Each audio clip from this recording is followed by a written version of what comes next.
The photographer Paul Nicolin said he wanted to show people what a starving polar bear really looked like.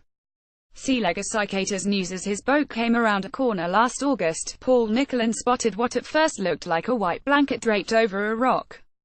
And although he kept his distance, it soon became clear the blanket was not actually a blanket at all. It was a polar bear, one Mr. Nicolin thought was surely dead. The polar bear, though, was not dead, at least not yet. And when it managed to stand up, Mr. Nicolin, a visual storyteller, snapped a photo. When he published it on Instagram, the image garnered such a strong response that he knew he needed to return with other members of his conservation organization and the proper filming equipment. Mr. Nicolin, 49, wanted to show people what a starving polar bear really looked like. He wanted to make a scientific data point something real. So he and a small group came back to the spot in the Canadian Arctic archipelago about 2 days later. Then they watched as the polar bear rummaged through a rusted trash can, as it nibbled at an old snowmobile seat, as its eyes turned downcast, its spirit defeated. It rips your heart out of your chest, Mr. Nicolin said in a telephone interview on Sunday. As soon as he did a slow stand on his feet, everybody on the team just started crying. When scientists say bears are going extinct, I want people to realize what it looks like, says photographer Paul Nicolin. pic.twitter.com/Babcock4, National Geographic at Nat Geo Dec. 9, 2017. Last week, Mr. Nicolin, his group Sea Legacy and National Geographic published photos and videos from the encounter. They showed the world the polar bear, stranded on iceless land, its white coat dirtied, its body emaciated, its movements labored. And when the world saw, millions recoiled in heartbroken horror. Inexcusable, wrote one commenter on Instagram. So sad, said many more. What? Several asked, can we do? Experts and environmentalists say the broad answer, however controversial and nuanced it may be, is to reduce the present levels of global greenhouse gas emissions in order to curb global warming. In January, federal wildlife officials issued a report that called climate change the biggest threat to the survival of the polar bear. Polar bears depend on sea ice as a platform for hunting seals.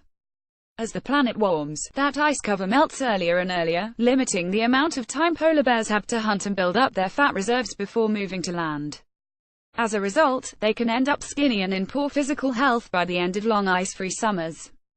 Biologists agree that as ice cover continues to decrease, there will be a significant drop in the polar bear population, which according to federal wildlife officials stands at about 26,000 globally. A 2015 assessment projected a reduction of over 30% in the number of polar bears by 2050. Polar bears are built for a feast or famine type of eating, said Elizabeth Kruger, an Arctic Wildlife Program officer with the World Wildlife Fund. But when that period of fasting gets too long, it can put them on the brink. Polar bears have been labeled threatened under the Endangered Species Act since 2008. They are among the largest members of the bear species and prey heavily on seals. All of which makes the viral images of a Furan Bones polar bear particularly striking.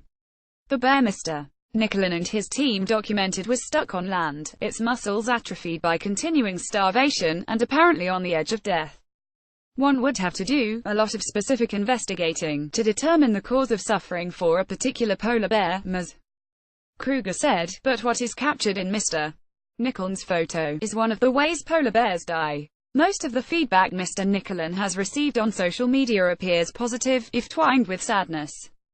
The viral video of the polar bear, he noted, has been slowed from normal speed. But he has also received blowback from some who have complained he did not do enough to help. People assume you're just cold-hearted, he said.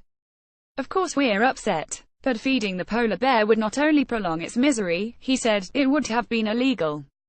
And for me to take a gun up to that polar bear and kill it, now you're looking at jail. This is not the first time a downtrodden polar bear has captured the hearts of humans. After all, they are incredibly charismatic, Ms. Kruger said, and big, white, fluffy creatures. Last year, a polar bear named Pizza garnered the support of millions of people worldwide when animal welfare advocates began a campaign to move the world's saddest polar bear, as he was known, from a mall in southern China, where the bear lived in a glass enclosure. Mr. Nicolin said the polar bear he and his team found was never given a cute human name. But he said everyone on the team called it by the same phrase, the dying polar bear.